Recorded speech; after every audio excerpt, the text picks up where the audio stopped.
Hello everyone, welcome in Bhargav Physics coaching classes.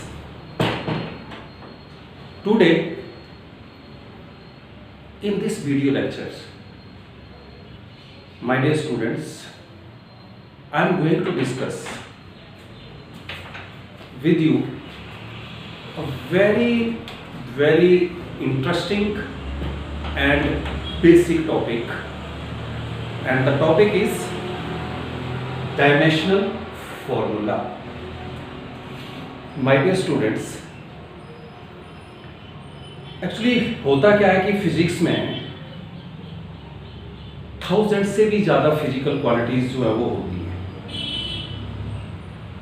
अब होता क्या है कि ये जो फिजिकल क्वालिटीज़ हैं इनके dimensional formula heat and trial method से करना या उनको क्रैम करना, ये राइट सॉल्यूशन नहीं है इस टॉपिक के बारे में. मैंने अपने लास्ट वीडियो में आपके साथ इंटरेक्शन किया है और मैंने आपको बताया है कि जो डायमेंशनल एनालिसिस टॉपिक है वहाँ से प्रॉब्लम्स जेईई मेन में और नीट में पूछी जाती है. तो मेन चीज़ प्रॉब्लम में क्या होता है कि आपको डायमेंशनल फार्मूला लिखना ही पड़ता है, तब जाके जो प्रॉब्लम हमें पूछा गया है हम उसको अटेम्प्ट कर सकते हैं. सो दैट्स वाई बहुत सारे स्टूडेंट्स का कहना है कि सर इतने डायमेंशनल फार्मूले याद करना जो है वो आसान बात नहीं है. तो माय डियर स्टूडेंट, फिजिक्स में वैसे भी कोई भी चीज़ जो है वो इम्पॉसिबल नहीं है. बेटा जब भी किसी फिजिकल क्वालिटी का आपको डायमेंशनल फार्मूला लिखना है तो बहुत सिंपल से स्टेप्स हैं. अगर आप उन सिंपल स्टेप्स को दिमाग में फीड कर लेते हैं एक बार, तो फिर जिस भी फिजिकल क्वालिटी का आपको डायमेंशनल फार्मूला लिखना होगा आप 100% एक्यूरेसी के साथ लिख सकते हो. So my dear students, let's proceed, come to the point. Before the discussion of dimensional formula for any physical quantity, आपको जो दो बेसिक टर्म्स हैं पहले तो उनका आइडिया होना चाहिए. किसी भी डायमेंशनल फार्मूला किसी भी फिजिकल क्वालिटी को लिखने से पहले आपको 2 बेसिक टर्म्स का नॉलेज होना चाहिए, क्योंकि जो डायमेंशनल फार्मूला हम लिखेंगे किसी भी फिजिकल क्वालिटी का वो उसके साथ डायरेक्ट लिंक होगा. Now come to the point. जो आपका फर्स्ट बेसिक टर्म है वो है dimension of physical quality, P dot Q dot. P dot Q dot मैंने फिजिकल क्वालिटी के लिए सिंबल लिया हुआ है. तो सबसे पहले हम क्लियर करते हैं my dear students, what do you mean by dimensions of physical quality. Keep in mind, dimensions of physical quality are the powers or exponents raised to the base quantities to express any quantity. ध्यान से सुनिएगा कि dimensions of the physical quality क्या होता है. Dimensions of the physical quality are the powers or exponents raised to the base quantities. Okay, I am taking the example here of dimensions of physical quality. I am going to write direct dimensional formula for the area. Area मैंने physical quantity लिया. अब यहाँ पे मैं एक mathematical representation करूंगा, ध्यान से देखिएगा. m0 l square t0. So in this mathematical expression, according to the statement of dimensions of physical quality, आप नोटिस करिए जो बेस क्वांटिटीज हैं, you know better that there are 7 base quantities and except these base quantities others are derived physical quantities. So mass, length, time, here I have taken base quantities and they are raised to the powers. देखिए m का जो पार यहाँ पे है वो 0 है, L का पार मैंने 2 दे रखा है, T का पार मैंने 0 दे रखा है, क्योंकि एरिया में मास और टाइम का रोल नहीं होता। That's why I have taken their power is 0। So in this mathematical representation 0 to 0 are known as dimensions of area। बहुत इजी है। Now I am coming the second basic term, that is dimensional formula of the physical quantity। My dear students, हम physical quantity का dimensional formula लिखने जा रहे हैं, तो हमें इसका कॉन्सेप्ट क्लियर होना चाहिए कि हम करेंगे क्या, वहां पे हमारा एंड पॉइंट होगा क्या। तो ध्यान से देखिए, dimensional formula of physical quantity होता क्या है। Dimensional formula of the physical quantity is a mathematical expression of any physical quantity in the terms of its dimensions। I am going to repeat once again। Dimensional formula of the physical quantity is a mathematical expression of any physical quantity in the term of its dimensions। Now look this example, area I have taken the physical quantity, and this mathematical expression which is I have closed inside the brackets, square brackets, we call this dimensional formula of the physical quantity area।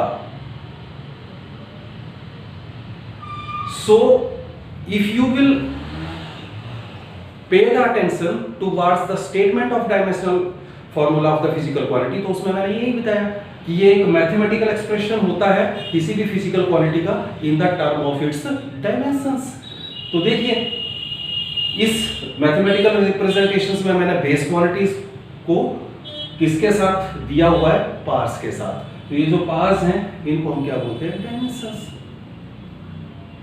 अब ये तो था जो मैंने basic terms आपको बोली थी कि before the discussions of dimensional formula we will clarify the two basic terms, dimensions of physical quantity and dimensional formula of the physical quantity। Now I will take some examples and I will discuss with you those easy steps जो आपको दिमाग में feed कर लेने हैं। अगर वो 2-3 steps आपने दिमाग में फीड कर लिए तो किसी भी डायमेंशनल फॉर्मूला को लिखने में आपको कोई दिक्कत नहीं आएगी। No come to the point.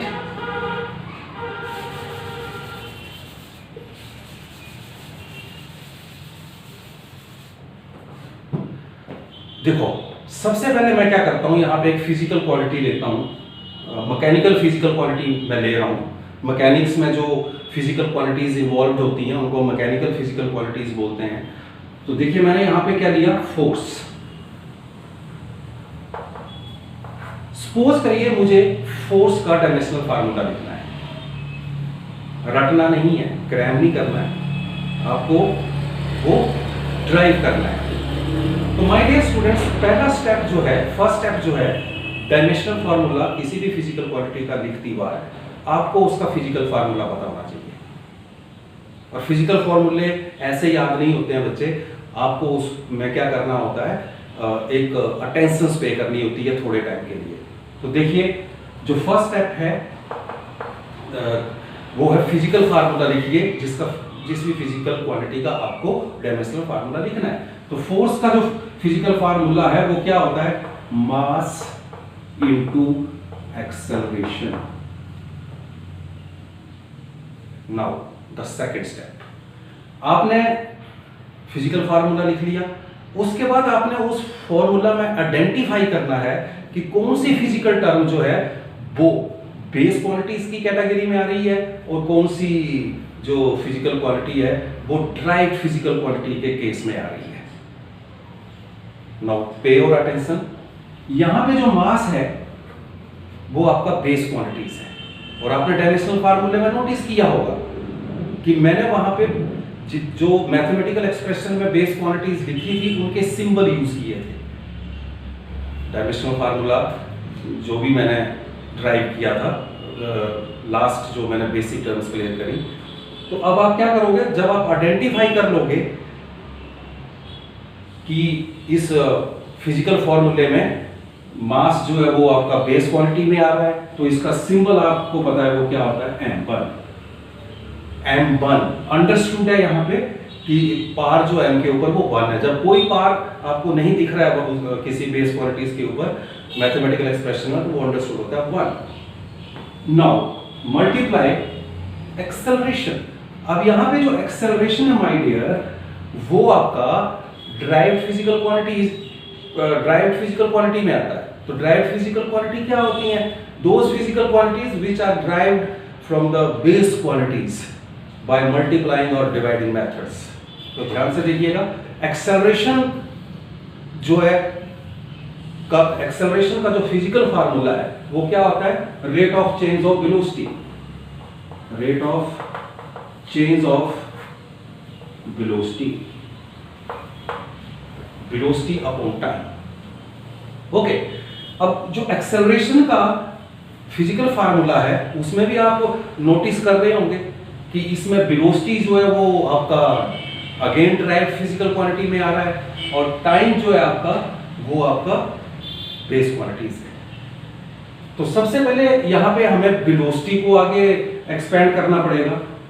तो वेलोसिटी का जो फिजिकल फार्मूला है वो क्या होता है, वो होता है displacement upon time. Now in this formula, physical formula, displacement is derived from the base quantity length। तो मैं यहां पे क्या करूंगा, displacement जो है is derived from length, I will write the symbol L because L is the symbol for length, and this time itself a base quantity, और इसका जो symbol है वो क्या आ जाएगा, T। तो सी हियर, यहाँ पे L के डायमेंशंस 1, T के डायमेंशंस 1। अब मैं बहुत सिंपल मैथमेटिकल कैलकुलेशन यूज करके इसको मॉडिफाइड कर लूंगा L अपॉन T को।